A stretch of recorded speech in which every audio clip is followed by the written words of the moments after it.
अस्सलाम वालेकुम। पिछली वीडियो तक चैप्टर नंबर 3 के हमने न्यूमेरिकल 3.7 तक ख़त्म किए थे और मज़ीद कुछ इसके 6 न्यूमेरिकल रह गए 3.8 से लेकर 3.13 तक। तो देखते हैं उसको आज इसी वीडियो के अंदर निपटाने की कोशिश करेंगे और इस चैप्टर को जो वो ख़त्म करेंगे, इस चैप्टर के न्यूमेरिकल जितने भी हैं। तो अगला जो न्यूमेरिकल है वो हमारे पास 3.8 है और 3.8 भी सेम उसी तरह का ही है जिसे जैसे हमने पीछे न्यूमेरिकल किए हैं, यानी कि ये सारे के सारे इन्हीं 4 फार्मूलों को यूज़ करते हुए जो सॉल्व होंगे। 3.8 में हमें क्या बता रहे हैं कि एक बस है जो मूव कर रही है वेलोसिटी के साथ 72 किलोमीटर पर आवर की। एक हमारे पास जो है वो बस है जो कि मूव कर रही है वेलोसिटी के साथ कितनी 72 kilometre per hour. On the application of brakes, जब हमने इस पॉइंट के ऊपर ब्रेक अप्लाई की इस बस के ऊपर, तो क्या हुआ कि it stops after covering a distance of 500 metre. जब इस पॉइंट के ऊपर हमने इसके ऊपर ब्रेक अप्लाई की, जब इसकी वेलोसिटी जो थी वो 72 किलोमीटर पर आवर थी, तो इसने इस पॉइंट से लेकर कितना डिस्टेंस ट्रेवल किया रेस्ट में आने तक, यही बताया हुआ ना आगे कि on the application of brake it stops का मतलब कि वो रेस्ट में आ गई। तो यहाँ पे फ़र्ज़ करो कि वो आके रेस्ट में आ गई है, फिर इसकी वेलोसिटी जो है इस पॉइंट के ऊपर उसकी ज़ीरो हो गई। यहाँ पे लिख दो कि ये फाइनल वेलोसिटी बन गई इसकी, जो कि 0 मीटर पर सेकंड है, और ये वाली जो होगी ये वाली इसकी इनिशियल वेलोसिटी होगी, जिस वेलोसिटी को जो है हम लोग इनिशियली देख रहे हैं। तो ये 2 पॉइंट हैं, इन दोनों के दरमियान जो डिस्टेंस कवर किया इन्होंने इस बस ने वो 500 मीटर है। इसका भी हमने रीज़न जो था वो देख लिया था पिछली ही वीडियो के अंदर कि जब हम ब्रेक अप्लाई करते हैं तो जो मूविंग ऑब्जेक्ट है वो उसी वक्त वहीं पे स्टॉप नहीं हो जाता, बल्कि कुछ देर के बाद, कुछ डिस्टेंस कवर करने के बाद जो है वो स्टॉप होता है। यानी कि चलती हुई गाड़ी जा रही है, चलती हुई बस जा रही है और आप ब्रेक अप्लाई करो, तो ब्रेक अप्लाई करने से क्या होगा कि वो उसी मोमेंट के ऊपर या उसी इंस्टेंट के ऊपर रेस्ट में नहीं आ जाएगी, बल्कि उसकी जो वेलोसिटी है उसके अंदर आस्ता आस्ता जो है वो डिक्रीज आएगा और ग्रेजुअली जो है वो आस्ता आस्ता करते करते जो है वो रेस्ट के अंदर आएगी। अगर आप डायरेक्ट ब्रेक अप्लाई करोगे और ये चाहोगे कि वो उसी मोमेंट के ऊपर रेस्ट में आ जाए, तो वो गाड़ी उलट जाएगी या फिर एक्सीडेंट हो जाएगा। न्यूटन का फर्स्ट लॉ हमें यही बताता है, अगले चैप्टर में जो हम लोग पढ़ेंगे।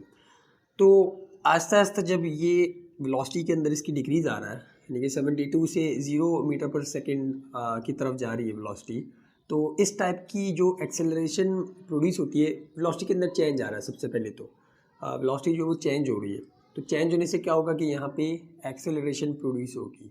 और एक्सेलरेशन हमने पिछली वीडियो के अंदर देखा था कि 2 टाइप्स की होती हैं, एक पॉजिटिव एक्सेलरेशन और एक नेगेटिव एक्सेलरेशन। नेगेटिव एक्सेलरेशन तब होती है कि जब हम फोर्स जो अपोजिट डायरेक्शन में लगाएं और ब्रेक जो होती है वो अपोजिट डायरेक्शन में ही लग रही होती है मोशन की, उसको रोकने के लिए। या फिर वेलोसिटी के अंदर डिक्रीज़ आता है, तो जो हमारे पास एक्सेलरेशन होती है वो नेगेटिव एक्सेलरेशन होती है या फिर डी एक्सेलरेशन होती है, जो कि कैलकुलेट करने के लिए हमें बोला हुआ है।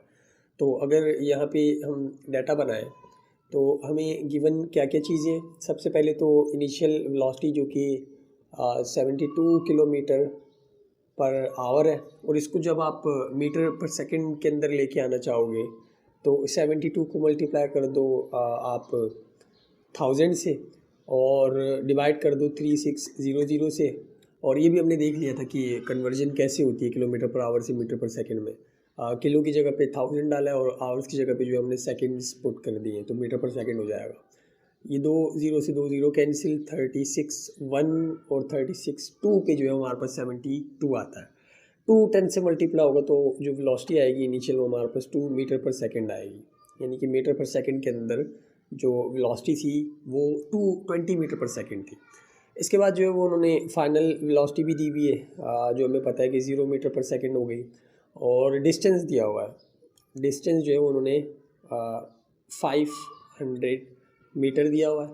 और फाइंड हमने क्या करना है, फाइंड के अंदर जो है वो हमने डी एक्सेलरेशन यानी कि नेगेटिव एक्सेलरेशन जो है वो निकाल के बतानी है, नेगेटिव एक्सेलरेशन कितनी आई होगी। तो यहाँ से अगर इसका सॉल्यूशन स्टार्ट करें हम लोग, तो हम लोग देखते हैं कि हमें कितने वेरिएबल्स दिए हुए हैं, एक वी आई है, वी एफ है, एस है और साथ में ए है। तो आप इन दोनों में से कोई सा भी फार्मूला जो है वो लगा सकते हो, या तो ये वाला लगाओ या तो ये वाला लगाओ। एक्सेलरेशन जो है वो दोनों से निकल आएगी। ये वाला जो है वो नहीं लगा सकते, सॉरी ये वाला नहीं लगा सकते। क्यों? क्योंकि हमें जो है वो यहाँ पे टाइम नहीं दिया हुआ। अगर टाइम होता, क्योंकि इसके अंदर डिस्टेंस भी आ रहा है, वेलोसिटी इनिशियल भी आ रही है और साथ साथ टाइम आ रहा है और एक्सेलरेशन आ रही है, तो टाइम दिया हुआ तो हम ये वाला फार्मूला लगाते हैं। अगर वी एफ ना दी हुई होती, अभी वी एफ दी है, वी आई दी है, एस दिया और ए दिया है, और ये वाले वेरिएबल जो है वो इस वाले फार्मूले के अंदर आते हैं, तो अभी ये वाला फार्मूला जो है यहाँ पे अप्लाई होगा। तो यहाँ पे हम लोग रेफरेंस देंगे कि हमने जो फार्मूला सेलेक्ट किया है वो ये वाला सेलेक्ट किया है कि इसी के अंदर ये सारे के सारे वेरिएबल्स आ रहे हैं। तो 2as equals to V F square minus का वी आई का स्क्वायर। अब इस वाले फार्मूले के अंदर जब आप सारी वैल्यूज़ डालोगे, 2 तो अपनी जगह पे होगा, एक्सेलरेशन हमने फाइंड करनी है तो एक्सेलरेशन को भी एज इट इज़ रख दिया, डिस्टेंस की जगह पे हमने 500 पुट कर दिया, वी एफ की जो वैल्यू है वो 0 है तो 0 का स्क्वायर माइनस का साइन, और वी आई की जो वैल्यू है 20 है तो 20 का स्क्वायर। फिर जब इसको सॉल्व करोगे आप तो 2 मल्टीप्लाई होगा 500 से तो हमारे पास 1000 आ जाएगा, 1000, और साथ में एक्सेलरेशन जो है वो इसके साथ एज इट इज़ मल्टीप्लिकेशन के अंदर है, और इसको ब्रैकेट में डाल दो कि ये जो ये मल्टीप्लिकेशन के अंदर है। इसके बाद 0 का स्क्वायर 0 ही होता है, और 0 जब किसी चीज़ से ऐड या सब्ट्रैक्ट होता है तो उसका आंसर वही रहता है, तो 0 को जो है वो हटा दो, वैसे ही माइनस का साइन जो है वो यहाँ पे रहेगा, और 20 का जो स्क्वायर होता है वो आपके पास जब आप कैलकुलेटर में देखोगे तो 400 आता है। इसके बाद एक्सेलरेशन की वैल्यू जो हमें निकालनी है, तो एक्सेलरेशन एक तरफ, और जो हमारे पास ये 1000 है ये वहाँ जाके डिवाइड हो जाएगा। तो जब इसको हम लोग डिवाइड करवाएंगे तो ये 2 0 से 2 0 कैंसिल, और एक्सेलरेशन की जो वैल्यू आएगी हमारे पास वो आएगी नेगेटिव का 0.4 मीटर पर सेकंड स्क्वायर। इनको डिवाइड करके ये जो कैलकुलेशंस हैं आप कैलकुलेटर के अंदर करके देख लेना, माइनस का 0.4 मीटर पर सेकंड स्क्वायर, यानी कि इतनी एक्सेलरेशन से जो है ये बस आहिस्ता आहिस्ता जो है वो इसकी वेलोसिटी के अंदर डिक्रीज आएगा, और एक पॉइंट के ऊपर जाके जो है ये स्टॉप हो जाएगी। डिस्टेंस 500 मीटर जब कवर करेगी तो इतनी एक्सेलरेशन के साथ ये जो है वो जा रही थी या फिर डी एक्सेलरेट हो रही थी। तो ये 3.8 था।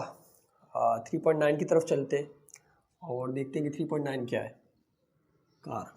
तो ये हमारे पास 3.9 है, और सेम उसी तरह का है जैसे पीछे हमने एक प्रॉब्लम किया था जिसके अंदर जो है वो वी आई दी हुई होती है, वी एफ दिया होता है, टाइम दिया होता है, और बोल रहे होते हैं कि डिस्टेंस निकाल के बताओ।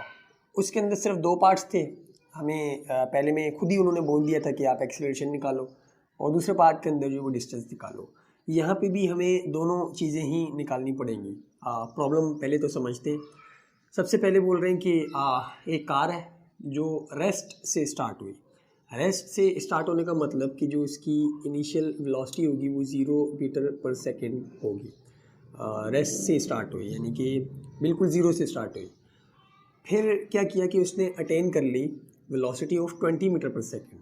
तो जाहिर सी बात है कुछ टाइम लगा होगा जब इसकी वेलोसिटी जो है वो फाइनल वेलोसिटी बन गई होगी जो कि 20 मीटर पर सेकेंड थी। 2 पॉइंट हमने जो यहाँ पे लिए, एक उन्होंने बोला है कि रेस्ट से स्टार्ट हुई और 20 मीटर पर सेकेंड तक जो है वो चली गई उसकी वेलोसिटी। फिर कितना टाइम लगा? 5 सेकेंड। 5 सेकेंड्स लगे हमें ये वेलोसिटी अटेन करने के लिए 20 मीटर पर सेकेंड की। अब बोल रहे हैं कि आप बताओ कि यहाँ से लेकर यहाँ तक का जो डिस्टेंस है वो कितना है, एस की वैल्यू जो है वो कितनी है, ये निकाल के बताओ। तो सबसे पहले तो हम अगर डाटा बनाए इस प्रॉब्लम को पढ़ने के बाद, तो वी आई जो है वो उन्होंने दी हुई है 0 मीटर पर सेकेंड, वी एफ जो है वो उन्होंने दी हुई है कितनी 20 मीटर पर सेकेंड, टाइम जो है वो दिया हुआ है 5 सेकेंड्स, और पूछ क्या रहे हैं कि आप हमें निकाल के बताओ डिस्टेंस, एस निकाल के बताओ। तो ये हमारे पास वेरिएबल्स हैं V I, V F, T और साथ में एस।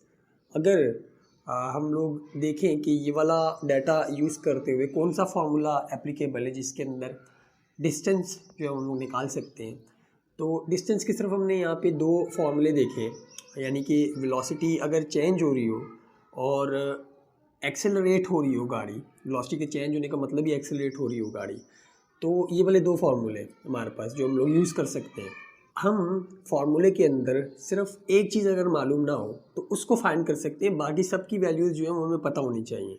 अगर हम ये वाला फार्मूला अभी अप्लाई करना चाहेंगे तो यहाँ पे हमारे पास दो चीज़ें अननोन हो जाएंगी, एक एस और एक साथ में एक्सेलरेशन। तो एक्सेलरेशन भी नहीं पता और डिस्टेंस भी नहीं पता, तो ऐसा पॉसिबल नहीं है कि आप एक फार्मूला लगाओ और उससे दोनों चीज़ों की वैल्यूज़ जो है वो निकाल लो। दोनों चीज़ों की वैल्यू एक साथ नहीं निकाल सकते। तो यहाँ पे हम बताएंगे कि जो हम लोग फार्मूला यूज़ करेंगे इन दोनों में से कोई सा भी यूज़ कर लो, जब एक्सेलरेशन आ जाए आपके पास तो यहाँ पे लिखेंगे कि हम S equals to V I T और प्लस हाफ का ए टी स्क्वायर वाला फार्मूला यूज़ तो करना चाह रहे हैं। इसके अंदर हमारे पास वी आई भी है, टी भी है, और बस वी आई है और टी है, वी आई और टी गिवन है। दो चीज़ें अननोन है, एक ये ए की वैल्यू और एक जो है ये एस की वैल्यू। एस जो है वो सवाल में उन्होंने बोला है कि हमें फाइंड करके बताओ, लेकिन एस निकालने के लिए हमें एक्सेलरेशन सबसे पहले कैलकुलेट करनी पड़ेगी कि एक्सेलरेशन जब निकलेगी तो ही हमारे पास ये वाली साइड जो है वो कंप्लीट होगी और एस की वैल्यू जो है वो आएगी। तो इसलिए सबसे पहले हम इस वाले फार्मूले को अगर यूज़ करना चाह रहे हैं तो एक्सेलरेशन निकालनी पड़ेगी, और एक्सेलरेशन का फार्मूला जो हमें पता है, ये तीन वेरिएबल्स हैं, इसके ज़रिए से जो है वो एक्सेलरेशन आ जाएगी। तीनों वेरिएबल्स हमें दिए हुए हैं सवाल में। तो वी एफ माइनस का वी आई और अपॉन में टी, तो एक्सेलरेशन जो है वो किसके इक्वल आएगी, वी एफ की वैल्यू 20 है, माइनस का 0 और अपॉन में 5, तो एक्सेलरेशन जो है वो आ जाएगी 20 डिवाइडेड बाय 5। एक्सेलरेशन की वैल्यू आएगी 5 1 ज़र 5 और 5 4 ज़र 20, तो 4 मीटर पर सेकेंड स्क्वायर। एक्सेलरेशन की वैल्यू आ गई। अब जो है वो आप इस वाले फार्मूले के अंदर डाल दो कि जो हमें क्या बता रहा है, S equals to V I T plus half का ए टी स्क्वायर। एस निकालना है, एस को हम लेफ्ट हैंड साइड पे ही छोड़ेंगे। वी आई की जो वैल्यू है वो हमें दी हुई है 0 मीटर पर सेकेंड, तो यहाँ पे 0, टी जो है इसके साथ मल्टीप्लाई हो रहा है प्लस हाफ, एक्सेलरेशन हमने निकाली है 4, तो यहाँ पे 4 आ जाएगा, और जो टी है वो हमारे पास 5 है तो 5 का square. S equals to V I जब इससे मल्टीप्लाई होगा टी से तो इसको 0 कर देगा, यानी कि 0 जब टी से मल्टीप्लाई होगा तो हमारे पास जो आंसर है वो 0 आएगा। ये 2 नीचे 4 ऊपर है तो 2 1 ज़र 2 और 2 2 ज़र 4, तो प्लस के बाद जो हमारे पास 2 आया, और 5 का स्क्वायर जो वो 25 होता है। 0 लिखो या ना लिखो एक ही बात है, 0 किसी के अंदर ऐड करवाओगे तो उस वैल्यू के ऊपर कोई फ़र्क नहीं पड़ेगा। 2 जब मल्टीप्लाई होगा 25 से तो हमारे पास जो आंसर आएगा वो 50 आएगा, तो 50 मीटर इसका आंसर है कि यहाँ से यहाँ तक जो डिस्टेंस था हमारे पास ये 50 मीटर का था। तो ये था हमारे पास 3.9, जो थोड़ा सा उन्होंने जो वो ट्रिकी किया हुआ था, यानी कि ट्रिक इसके अंदर ये थी कि आपने एक्सेलरेशन पहले निकालनी है और फिर जो डिस्टेंस है उसका फार्मूला अप्लाई करना है। और इस तरह का भी प्रॉब्लम हमने पीछे किया था, यानी कि जिसके अंदर पार्ट ए के अंदर बोला हुआ था कि एक्सेलरेशन निकालो, पार्ट बी के अंदर बोला हुआ था कि आप डिस्टेंस निकालो। अब इसके अंदर सिर्फ उन्होंने ये बोल दिया कि हमें डिस्टेंस ही चाहिए, बात तो फिर भी वही है, अगर डिस्टेंस निकालना है हमें तो एक्सेलरेशन तो लाजमी जो है वो निकालनी पड़ेगी। तो ये था हमारे पास 3.9। अब बढ़ते हैं 3.10 की तरफ, और 3 सेकेंड स्क्वायर जी। तो 3.8 तक हमने जितने भी प्रॉब्लम किए उसके अंदर हॉरिजॉन्टल मोशन थी, यानी कि या तो जो बॉडी है वो इस तरह से मूव करेगी इस डायरेक्शन में या फिर इस डायरेक्शन में, यानी कि हॉरिजॉन्टल एक्स एक्सिस के ऊपर जो थी वो मोशन थी। अब 3.10 से आगे 3.13 तक जितने भी प्रॉब्लम है उसके अंदर हम लोग अपवर्ड या डाउनवर्ड मोशन को जो वो स्टडी करेंगे, यानी कि अपवर्ड या फिर डाउनवर्ड वाई एक्सिस के ऊपर जो मोशन होती है हमारी, और इसे हम लोग फ्री फॉल मोशन भी बोलते हैं, यानी कि इसके अंदर बॉडी जो है वो फ्री फॉल करती है under the action of gravity. अब इस मोशन के अंदर दो केसेस हैं, एक तो ये वाला केस है कि जिस केस के अंदर बॉडी ऊपर से नीचे की तरफ आ रही हो, और एक जो है वो ये वाला केस है जिसके अंदर बॉडी नीचे से ऊपर की तरफ जा रही हो।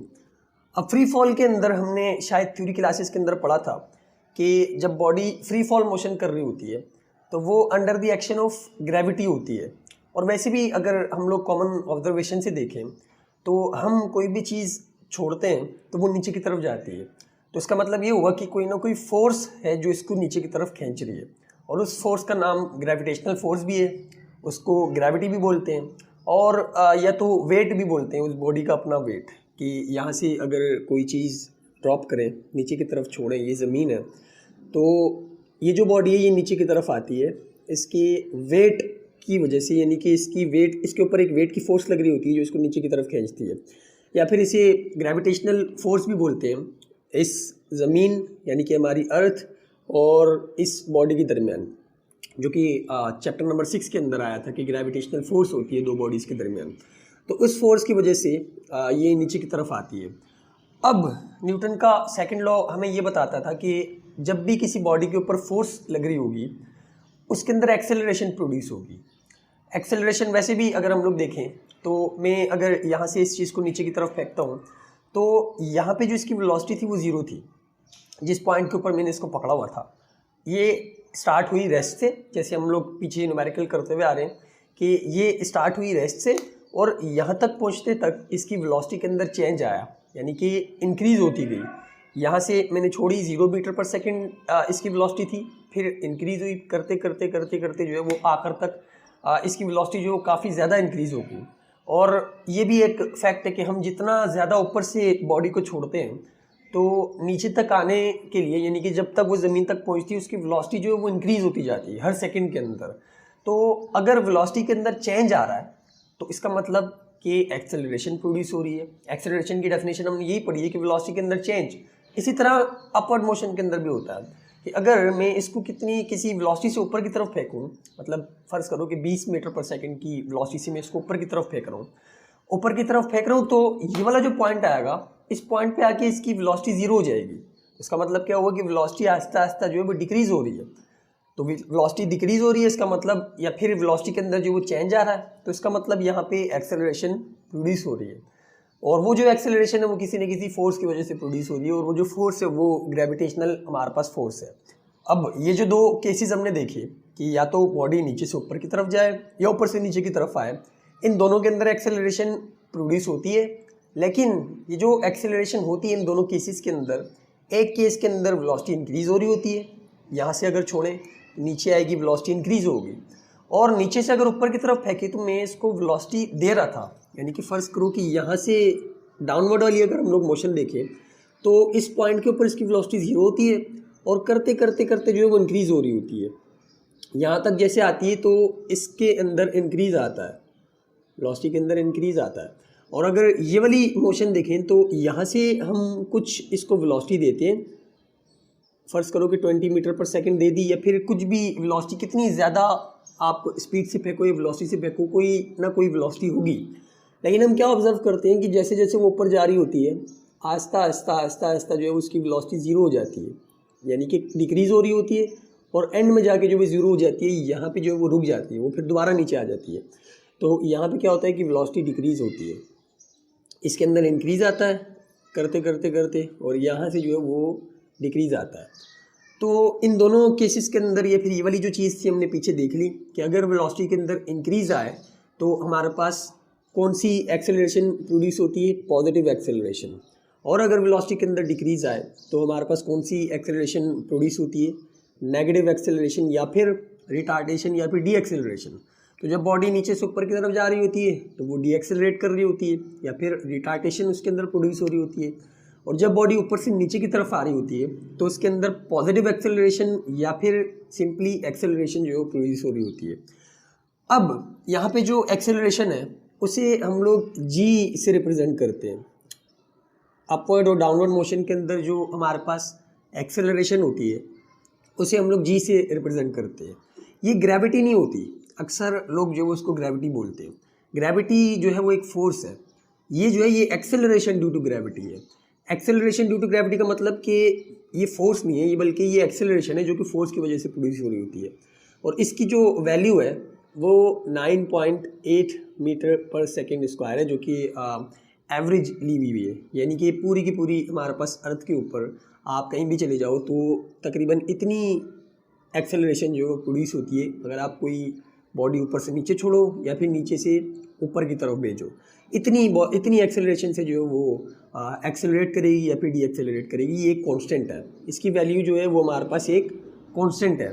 ये अक्सर सवालों के अंदर दी होगी अक्सर सवालों के अंदर जो है नहीं दी होगी, तो आपको पता होना चाहिए कि इसकी वैल्यू जो है वो ये है 9.8 मीटर पर सेकेंड। कांस्टेंट का मतलब कि इसकी वैल्यू जो है यही रहेगी। अब कुछ सवालों के अंदर जो उन्होंने इसकी वैल्यू 10 भी यूज़ करने को बोला हुआ है, जैसे ये वाला प्रॉब्लम है अभी जो हम लोग करेंगे, इसके अंदर 10 यूज़ करने को बोला हुआ है, तो यहाँ पे हम लोग 10 करेंगे। अपनी आसानी के लिए शायद उन्होंने जो है वो 10 मीटर पर सेकेंड स्क्वायर बोला हुआ है। पॉइंट 2 जो है उन्होंने निगलेक्ट कर दिया, ताकि प्रॉब्लम जो है वो सॉल्यूशन के अंदर इतनी ज़्यादा मुश्किल ना हो, क्योंकि नया नया है अभी आपका। अच्छा, अब इसकी वैल्यू यहाँ पे इस वाले केस के अंदर अक्सर टीचर बोलते हैं कि आप नेगेटिव लो, कि जी की वैल्यू नेगेटिव लो जब कोई बॉडी अपवर्ड मोशन परफॉर्म कर रही हो। यहाँ पे लिख दो कि ये अपवर्ड है, और अपवर्ड के अंदर जो है वो आपने जी की वैल्यू आप जो भी इस्तेमाल करो 9.8 या फिर 10, ये नेगेटिव के अंदर इस्तेमाल करनी है, नेगेटिव के अंदर डालोगे आप। और जब डाउनवर्ड मोशन कंसिडर कर रहे हो, जब डाउनवर्ड मोशन कंसिडर कर रहे हो तो जी की वैल्यू जो है वो पॉजिटिव में आएगी। इसका रीज़न क्या है अभी हमने देख लिया। तो ये वाला कॉन्सेप्ट जो हमें स्कूलों में बताया जाता है, टीचर्स हमें यही बताते हैं कि अपवर्ड मोशन हो रही हो तो आपने जी की वैल्यू जो वो नेगेटिव में लेनी है, और डाउनवर्ड मोशन हो रही हो तो आपने जी की वैल्यू जो है वो पॉजिटिव में लेनी है। और ये कॉन्सेप्ट बच्चों को समझाने की हद तक जो है वो सही है, आप मतलब यूज़ भी कर सकते हो, आपकी जो न्यूमेरिकल्स हैं वो सॉल्व हो जाएंगे। लेकिन जो असल कॉन्सेप्ट है जो आपको आगे जाके पता लगेगा, या फिर क्या पता ना पता लगे, लेकिन एक दो या फिर कुछ ऐसे टीचर्स हैं जो ये वाला कॉन्सेप्ट जो असल कॉन्सेप्ट है वो भी बताते हैं कि जो जी की वैल्यू वो होती ही नेगेटिव में। ये नेगेटिव जो यहाँ पे लग रहा है ये सिर्फ और सिर्फ डायरेक्शन को शो कर रहा है, और जी की जो डायरेक्शन होती है, एक्सेलरेशन ड्यू टू ग्रेविटी की जो डायरेक्शन होती है वो हमेशा नीचे की तरफ ही होती है, towards the centre of the earth. तो अगर उसकी डायरेक्शन हमेशा नीचे की तरफ है, नेगेटिव में आ रही है, नेगेटिव वाई के अंदर, अगर हम लोग यहाँ पे कोई एक बॉडी बनाएं और इसके ऊपर बताएं कि इसके ऊपर जो है वो वेट की फोर्स लग रही है, तो इसका मतलब जो एक्सेलरेशन है वो भी इसी डायरेक्शन में लगेगी। जिस डायरेक्शन में फोर्स लगती है उसी डायरेक्शन के अंदर एक्सेलरेशन भी प्रोड्यूस होती है। तो यहाँ से अगर हम लोग इसका ग्राफ बनाएं तो ये पॉजिटिव एक्स, ये पॉजिटिव वाई, ये नेगेटिव एक्स, और यहाँ पे जो है वो नेगेटिव वाई। इसका मतलब जो हमारे पास ये वाली चीज़ आती है ये नेगेटिव वाई के अंदर आ रही होती है फोर्स, और जो ग्रेविटी इसकी वजह से या फिर ग्रेविटेशनल एक्सेलरेशन इसकी वजह से प्रोड्यूस होती है वो भी नेगेटिव के अंदर ही आती है। आप चाहे यूँ मूव करो चाहे नीचे की तरफ मूव करो, इसकी डायरेक्शन तो हमेशा नीचे की तरफ ही होगी। तो इसलिए इसकी जो वैल्यू है वो हमेशा नेगेटिव के अंदर इस्तेमाल की जाती है या फिर नेगेटिव होती है। असल कॉन्सेप्ट ये है। लेकिन अगर इस कॉन्सेप्ट के अंदर गए तो आप थोड़ा कंफ्यूज हो जाओगे, क्योंकि स्कूल के अंदर आपने कुछ और सीखा है।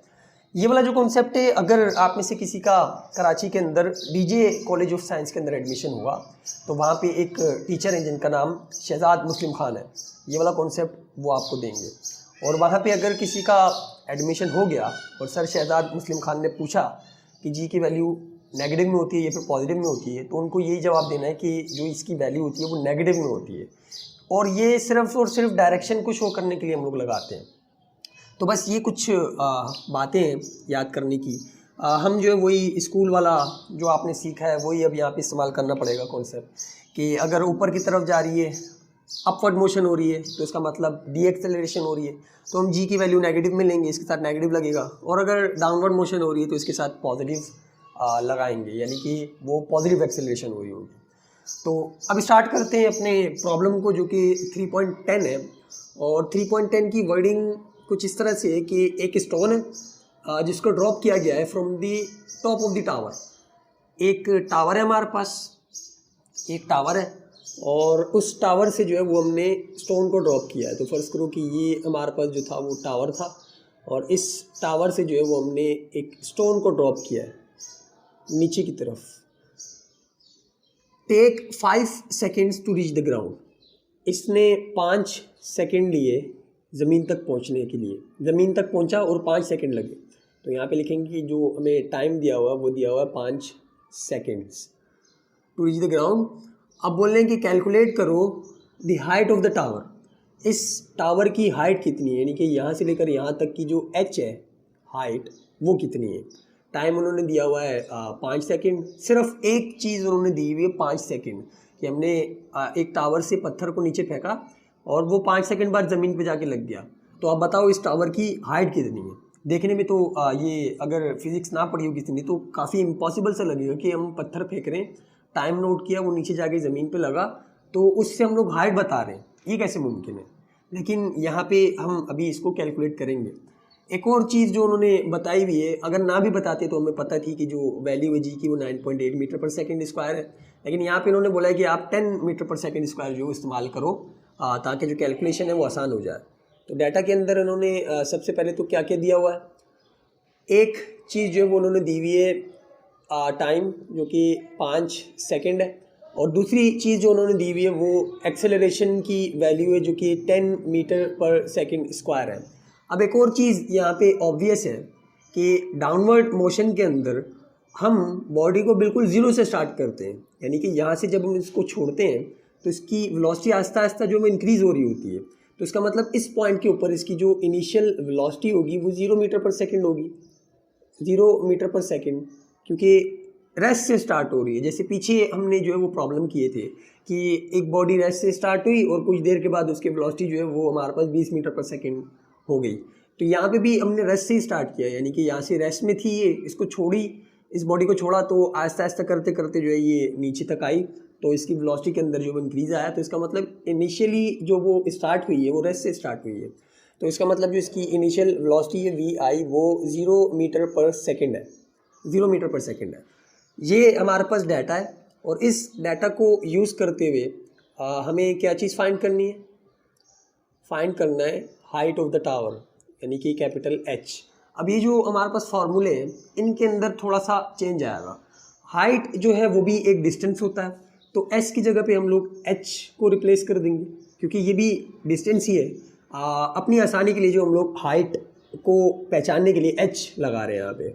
और अपवर्ड और डाउनवर्ड मोशन के अंदर जो A होता है, एक्सेलरेशन होता है, वो G से रिप्लेस हो जाता है, यानी कि एक्सेलरेशन अब जो है वो ग्रेविटेशनल एक्सेलरेशन के अंदर कन्वर्ट हो जाती है, और ये कांस्टेंट होता है जिसकी वैल्यू हर सवाल के अंदर यही मिलेगी हमें, 10 या फिर 9.8 मीटर पर सेकेंड स्क्वायर। तो यहाँ पे भी G और यहाँ पे भी हमारे पास G आ जाएगा। और एक और फार्मूला जो है हमारे पास ये वाला होगा कि G is equals to V F minus का वी आई और अपॉन में टी, वही जो एक्सेलरेशन का था कि A is equals to V F minus V I upon T. तो ये हमारे पास सारे के सारे फार्मूले। अब हमें निकालनी है H, और हमें दिया हुआ है टी, जी और वी आई। तो ये वाला फार्मूला अगर हम लोग देखें तो ये वाला फार्मूला यहाँ पे एप्लीकेबल है, वी आई भी है, टी भी है, जी भी है, और H निकालना है। तो सीधा सीधा जो है वो ये वाला फार्मूला यहाँ पे हम लोग अप्लाई करेंगे।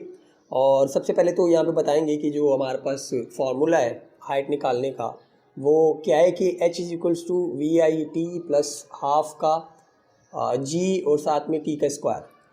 ये फार्मूला हमने बता दिया। अब इसके अंदर अगर वैल्यूज़ डालें तो यहाँ से इसको जो वो सॉल्व करते हैं कि H इक्वल्स टू वी आई की जगह पे जो हमारे पास 0 आ जाएगा, क्योंकि इसकी जो वी आई है वो 0 है। टाइम की जगह पे इसके अंदर 5 आ जाएगा, 5 सेकेंड, और इसके बाद प्लस हाफ का G की जगह पे जो हमारे पास 10 आ जाएगा, तो यहाँ पे 10 आ गया, और T का स्क्वायर यानी कि जो हमारे पास 5 था, 5 सेकेंड था, उसका square. H equals to 0 into 5 जो वो 0 हो जाएगा, और ये 2 1 ज़र 2 और 2 5 ज़र 10 हो जाएगा, प्लस का 5 और 5 का स्क्वायर जो है हमारे पास 25 होता है। अब 0 को किसी भी चीज़ के अंदर ऐड करो तो ये जो वैल्यू है वो उतनी की उतनी रहेगी, तो 0 को हटा दो, 5 को मल्टीप्लाई करेंगे हम लोग 25 से, तो हमारे पास जो आंसर आएगा वो आएगा 125 मीटर। तो ये हाइट थी इस टावर की, और बग़ैर किसी इतनी बड़ी ज़्यादा इन्फॉर्मेशन के सिर्फ एक इन्फॉर्मेशन उन्होंने हमें दी कि जो पत्थर था, जो स्टोन था, हमने टावर से फेंका और 5 सेकंड बाद जो वो नीचे चला गया, ज़मीन के ऊपर जाके लग गया। तो आप बताओ इस टावर की हाइट कितनी होगी। तो इस सिर्फ एक टाइम की वैल्यू से हमने टावर की हाइट कैलकुलेट कर ली। ये वाली चीज़ जो होती है तो कांस्टेंट होती है। आप वो सवाल में हमें ना भी बताते तो हमें पता थी कि ये इसकी जो वैल्यू है वो 9.8 मीटर पर सेकेंड स्क्वायर है। आप ये वाली भी इस्तेमाल कर सकते थे, लेकिन उन्होंने बोला कि 10 इस्तेमाल करो, तो हमने 10 इस्तेमाल की। तो आप लोग किसी भी चीज़ की हाइट कैलकुलेट कर सकते हो। किस तरह से, कोई चीज़ जो है वहाँ से ड्रॉप करो और टाइम नोट कर लो कि वो कितने टाइम के बाद जो ज़मीन पे जाके लग रहा है। इस टाइम को यूज़ करो इस फार्मूले के अंदर, वी आई यूज़ करो 0, और करते करते जो है इस तरह से आप लोग इसकी हाइट निकाल सकते हो किसी भी चीज़ की। तो ये था हमारे पास 3.10। अब बढ़ते हैं आगे 3.11 की तरफ और देखते हैं कि 3.11 जो है वो हमें क्या बता रहा है। जी, तो ये हमारे पास 3.11 है और इसके अंदर हमें क्या बता रहे हैं कि एक लड़का है, एक बॉय है, उसने 20 मीटर पर सेकंड की वेलोसिटी से जो है वो बॉल ऊपर की तरफ फेंकी, अपवर्ड मोशन या फिर ऊपर की तरफ जो है वो फेंकी। अब आप ये बताओ कि कितना टाइम लगेगा उस बॉल को ऊपर जाने में और नीचे आने में जब तक वो कैच करेगा। मतलब इसने थ्रो की, बॉल ऊपर की तरफ गई और जब तक ये कैच नहीं करता उसी पॉइंट से, जिस पॉइंट से इसने फेंकी ऊपर की तरफ बॉल, तो कितना टाइम लगेगा। यानी कि यहाँ से यहाँ तक जाएगी ऊपर तक, यहाँ से यहाँ तक जाएगी ऊपर तक और दोबारा नीचे आएगी। दो किस्म की मोशन जो है वो यहाँ पे हो रही है। वर्डिंग इसकी कुछ इस तरह से कि जो हमने यहाँ पे अभी बात कर ली कि एक लड़का है, उसने थ्रो किया बॉल को वेलोसिटी के साथ 20 मीटर पर सेकंड की। अब आप टाइम निकाल के बताओ, find the time elapse between throwing and catching the ball. यानी कि कितना टाइम लगा उसको थ्रो करने में और कैच करने में। तो फर्ज करो कि ये वाला वो पॉइंट था जिससे उसने बॉल को ऊपर की तरफ फेंका, तो बॉल यहाँ पे जाके हमें पता है कि एक पॉइंट आएगा, ज़ीरो हो जाएगी, इस पॉइंट के ऊपर जाके वो ज़ीरो हो जाएगी और फिर यहाँ से जो है वापसी नीचे की तरफ आएगी और फिर इस पॉइंट के ऊपर, जिस पॉइंट से उसने फेंका था, ये कैच कर लेगा बंदा। बॉल गई ऊपर और दोबारा नीचे की तरफ आई और इस पॉइंट के ऊपर ही इस बंदे ने कैच कर लिया। तो इसका मतलब इस वाले केस के अंदर दो हमारे पास मोशन हो रही है, एक यूँ अपवर्ड वाली और एक वही हमारे पास डाउनवर्ड वाली। तो अगर ये वाली हम लोग मोशन कंसिडर करें तो इनिशियल वेलोसिटी उन्होंने कितनी दी हुई है, 20 मीटर पर सेकेंड कि इतनी वेलोसिटी से जो है हमने इस बॉल को ऊपर की तरफ फेंका था। अब हमें पता है कि जब ये फाइनल पॉइंट के ऊपर जाके पहुंचेगी तो इसकी वेलोसिटी जो है सबसे पहले तो आहिस्ता आहिस्ता करते करते डिक्रीज़ होगी, क्योंकि ये अपवर्ड मोशन है। और डिक्रीज़ होते होते जो है वो जब यहाँ पे पहुंचेगी फाइनल पॉइंट के ऊपर तो इसकी वेलोसिटी ज़ीरो हो जाएगी, 0 मीटर पर सेकंड। यानी कि फाइनल वेलोसिटी इसकी 0 मीटर पर सेकंड है, क्योंकि हमें पता है कि जब बॉडी नीचे से ऊपर की तरफ जा रही होती है तो इसकी वेलोसिटी के अंदर डिक्रीज़ आता है और डिक्रीज़ करते करते करते करते जो वो ज़ीरो हो जाती है फाइनल पॉइंट के ऊपर पहुँचते पहुँचते। हमें जो है वो बताना है कि टाइम कितना इस्तेमाल या फिर टाइम कितना लगा है यहाँ से लेकर यहाँ तक और प्लस यहाँ से लेकर यहाँ तक, दोनों का टाइम कितना लगा है यहाँ से यहाँ तक और यहाँ से यहाँ तक। तो डाटा अगर बनाए तो डाटा के अंदर सबसे पहले तो उन्होंने हमें VI दी हुई जो कि 20 मीटर पर सेकंड है। VF जो हमने देखी अपवर्ड मोशन के लिए कि वो 0 मीटर पर सेकंड थी। यहाँ पे डाटा के ऊपर लिख भी दो कि जो ये सिर्फ अपवर्ड मोशन की हम लोग बात कर रहे हैं। अपवर्ड मोशन के अंदर ये वाली है, ये वाली नहीं। अपवर्ड मोशन के अंदर जो VI उन्होंने दी है हमें वो 20 मीटर पर सेकंड है। VF जो हमने देखा कि वो 0 मीटर पर सेकंड हो गई और साथ ही साथ जो G की वैल्यू है वो 10 मीटर पर सेकंड स्क्वायर जो हम लोग इस्तेमाल करेंगे, क्योंकि पिछले सवाल के अंदर उन्होंने हमें 10 मीटर पर सेकंड स्क्वायर दिया था। तो बुक के अंदर जो आंसर आएगा वो इसी 10 मीटर पर सेकंड स्क्वायर को यूज़ करते हुए आएगा। तो जो चीज़ हमने फाइंड करनी है वो क्या चीज़ फाइंड करनी है कि टाइम कितना लगा यहाँ से यहाँ तक और यहाँ से यहाँ तक। तो इसको बोल दो कि ये वाला जो टाइम है ये T1 है और वहाँ से जो नीचे की तरफ आएगा वो टाइम T2 होगा और साथ ही साथ इन दोनों का हमने सम निकाल के बताना है, यानी कि टोटल टाइम बताना है कि T1 प्लस T2 कितना लगा। Time elapse between throwing and catching the ball, इसका मतलब कि यहाँ से यहाँ तक और फिर यहाँ से यहाँ तक कैच करने में कितना टाइम लगा। तो हमें T1 निकालना पड़ेगा, T2 की वैल्यू बतानी पड़ेगी कि T2 कितना होगा, यानी कि यहाँ से लेकर यहाँ तक वापसी आने में टाइम कितना लगेगा और फिर इन दोनों को जब ऐड कर देंगे तो हमारे पास टोटल टाइम आ जाएगा। तो इन चीज़ों को देखते हुए, ये वाली सारी की सारी चीज़ों को देखते हुए जो फार्मूला यहाँ पे अप्लाई होगा वो ये वाला होगा कि टाइम निकालना है, बाकी सब चीज़ें दी हुई हैं तो ये वाला फार्मूला। तो अगर यहाँ पे हम लोग फार्मूला बताएं कि G = VF माइनस का VI अपॉन में T के बराबर होता है, तो ये T यहाँ पे आ जाएगा और G जो है वो यहाँ पे आके डिवाइड हो जाएगा। तो VF माइनस का VI और अपॉन में जो है वो G आ गया। और अब अगर वैल्यूज़ डालें तो जो VF की वैल्यू हमने देखी है वो 0 मीटर पर सेकंड है और जो VI है वो उन्होंने 20 मीटर पर सेकंड दी हुई है और जो G की वैल्यू है वो 10 है। और चूँकि ये अपवर्ड मोशन है तो इसकी वैल्यू जो है वो हम लोग नेगेटिव में रखेंगे। अब जब इसको आप सॉल्व करोगे 0 में से 20 जाएंगे तो हमारे पास जो वैल्यू है वो वही -20 रहेगी।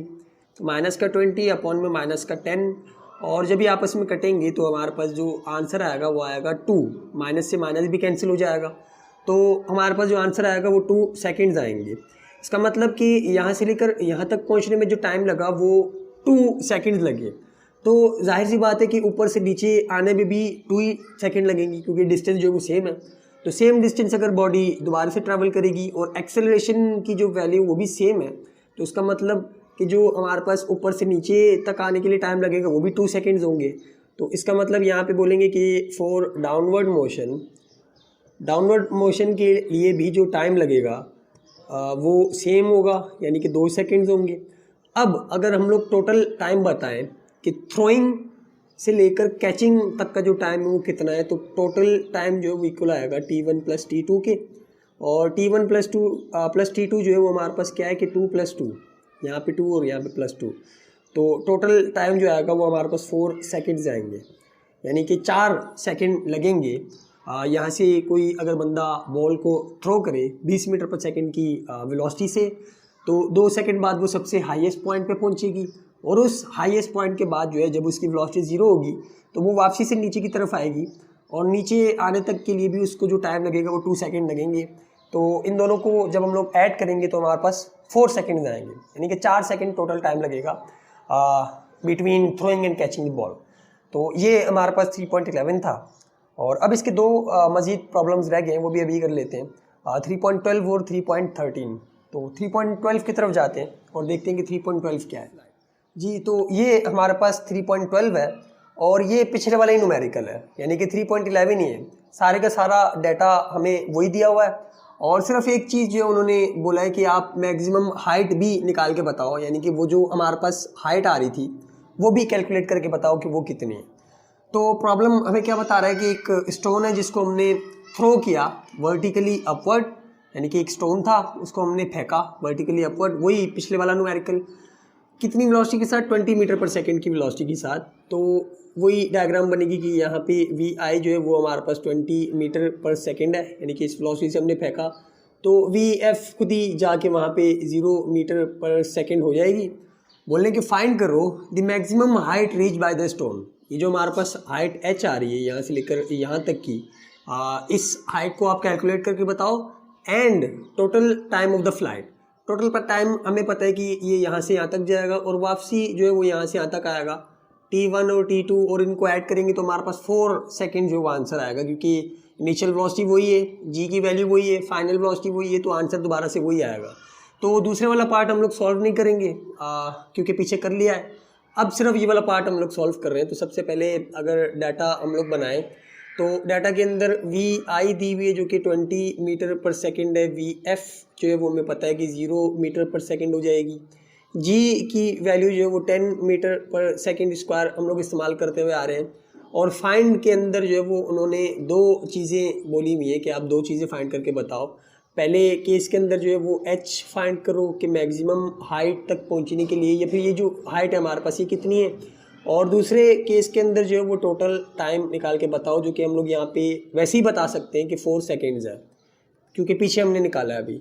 तो ये निकालना था लेकिन हमें पता था, इसलिए हमने यहाँ पे लिख दिया पहले से ही कि हमें पता है कि इसका जो आंसर है वो 4 सेकेंड्स आएगा। अब इस वाली चीज़ों को देखते हुए अगर हम लोग फार्मूले को चूज़ करें तो कौन सा फार्मूला लग सकता है यहाँ पे हाइट निकालने के लिए, वो हमारे पास जो ये वाला लग सकता है कि 2GH, एस की जगह पे h equals to V F square minus का वी आई स्क्वायर। हमारे पास जी भी है, वी एफ भी है, वी आई भी है, तो h आसानी से जो वो यहाँ पे निकल सकता है। तो यहाँ पे हम लोग रेफरेंस देंगे कि हम लोग फार्मूला यूज़ करने वाले हैं 2GH equals to V F का स्क्वायर माइनस का वी आई का स्क्वायर।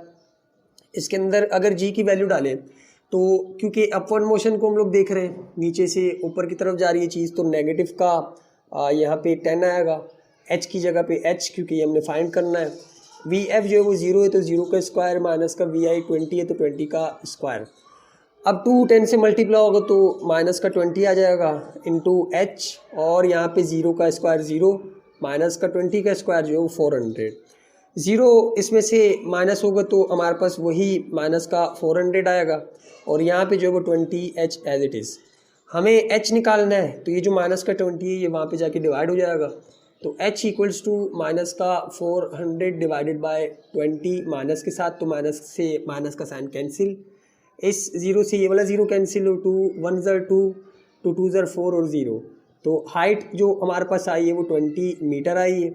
ये पार्ट 1 का आंसर था, और पार्ट 2 का आंसर आप जो है वो डायरेक्ट ऐसे ही दे दो कि टोटल टाइम जो है वो 4 सेकेंड्स होगा।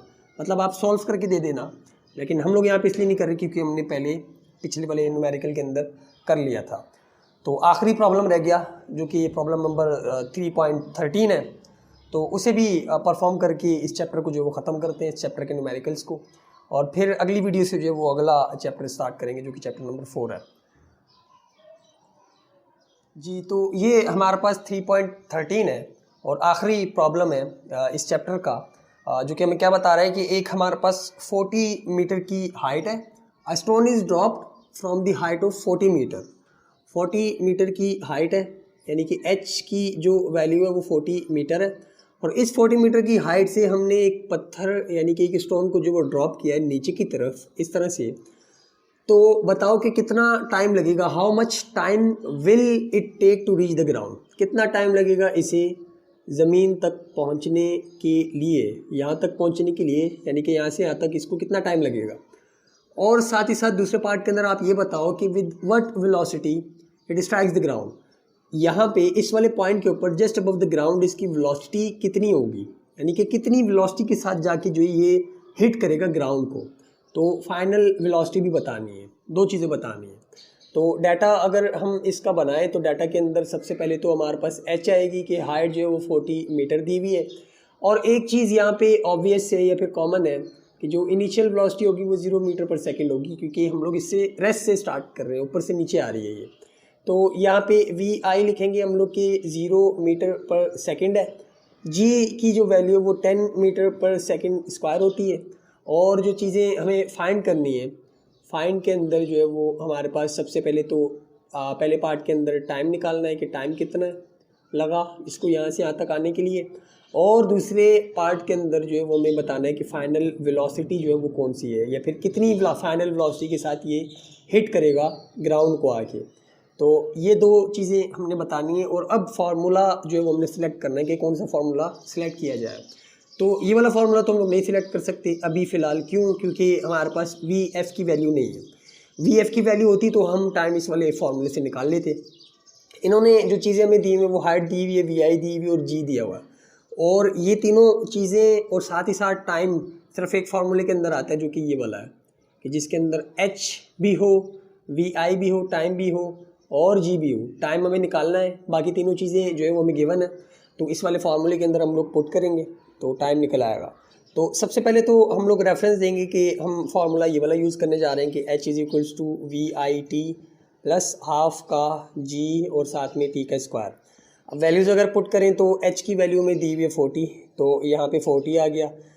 वी आई की वैल्यू जो वो 0 है, तो यहाँ पे 0 और टाइम के साथ ये मल्टीप्लाई हो रहा है, प्लस 1/2 और साथ में 10 जो है वो हम लोग यहाँ पे इस्तेमाल करेंगे प्लस के साथ, क्योंकि नीचे आ रही है चीज़।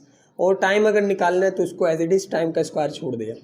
2 1 ज़र 2 और 5 के साथ जब इसको काटेंगे 2 1 ज़र 2 2 5 ज़र 10, यानी कि 5 ऊपर आ गया, और यहाँ पे जब 0 इसके साथ मल्टीप्लाई होगा तो आंसर 0 हो जाएगा, यानी कि 5 और साथ में टी स्क्वायर। अब 0 इसके साथ ऐड करो तो हमारे पास आंसर जो यही 5t स्क्वायर आएगा। t की वैल्यू हमने निकालनी है, तो 5 यहाँ पे जाके 40 से डिवाइड हो जाएगा, तो 40 divided by 5 equals to T square. और जब 40 को आप डिवाइड करोगे इक्वली 5 के ऊपर, तो हमारे पास जो आंसर आएगा वो आएगा 8। तो इसका मतलब टी स्क्वायर जो है वो हमारे पास आया है 8 के इक्वल। हमें टी स्क्वायर की वैल्यू नहीं चाहिए, सिर्फ टी की वैल्यू चाहिए, टाइम कितना लगा। तो दोनों तरफ रूट ले लेंगे, तो लिखेंगे यहाँ पे कि taking root on both side. तो रूट क्या करेगा कि इसके स्क्वायर को कैंसिल कर देगा, और यहाँ पे भी जो हमारे पास रूट आ जाएगा, तो स्क्वायर से रूट कैंसिल, और टी की जो फाइनल वैल्यू होगी इस अंडर रूट को जब आप लोग कैलकुलेटर के अंदर रख के सॉल्व करोगे तो आंसर जो आएगा वो आएगा 2.82 सेकेंड्स। तो इसका मतलब यहाँ से लेकर यहाँ तक जो टाइम लगेगा उसको ज़मीन तक पहुँचने के लिए वो 2.82 सेकेंड्स लगेंगे। तो ये हमारे पास पहला पार्ट था जिसके अंदर हमने टाइम निकाल के बताया। और अब अगर दूसरे पार्ट की बात करें तो दूसरे पार्ट के अंदर फाइनल वेलोसिटी बतानी है हमें कि कितनी फाइनल वेलोसिटी से जो है वो जाके हिट करेगा। तो अब हमारे पास टाइम भी है, जी भी है और वी आई भी है। तो हम ये वाला फार्मूला जो है वो यूज़ कर सकते हैं फाइनल वेलोसिटी निकाल के बताने के लिए। तो रेफरेंस देंगे कि वी एफ जो होता है वो इक्वल होता है वी आई और प्लस का जी और टी के। तो यहाँ पे वी एफ हमने निकालना है, वी आई की जो वैल्यू वो 0 है, प्लस का जी की जो वैल्यू वो 10 है, और जो टाइम हमने निकाला वो यहाँ पे 2.82 सेकेंड्स थे। और जब 0 इनके साथ ऐड होगा तो यही वाली वैल्यू आएगी, यानी कि 10 इंटू 2.82 सेकेंड्स। और जब इनको मल्टीप्लाई करवाओगे आप तो आपस में जो आंसर आएगा हमारे पास वो आएगा 28.2, और जो वेलोसिटी की यूनिट होती है वो मीटर पर सेकेंड होती है। तो 28.2 मीटर पर सेकेंड, यानी कि 0 से हमने इसको नीचे की तरफ फेंका और इसको जो टाइम लगा 2.82 सेकेंड लगे ज़मीन तक पहुंचने के लिए, और जितनी वेलोसिटी के साथ ये हिट करेगा ग्राउंड को वो 28.2 मीटर पर सेकेंड होगी। तो ये था हमारे पास प्रॉब्लम 3.13, और इसी के साथ साथ जो चैप्टर नंबर 3 के न्यूमेरिकल्स हमने स्टार्ट किए थे वो ख़त्म हुए। और अब अगली वीडियो से हम चैप्टर नंबर 4 के न्यूमेरिकल स्टार्ट करेंगे और इसी तरह लेके जाते जाएंगे चैप्टर नंबर 11 तक, जो हमने थ्योरी जहाँ तक ख़त्म की थी। और फिर उसके बाद जो है वो आगे चैप्टर नंबर 12 की थ्योरी और न्यूमेरिकल और इसी तरह से करते करते जो है वो आखिर तक लेके जाएंगे। तो आज के लिए इतना ही, मिलते हैं फिर अगली वीडियो में, तब तक के लिए अल्लाह हाफिज़।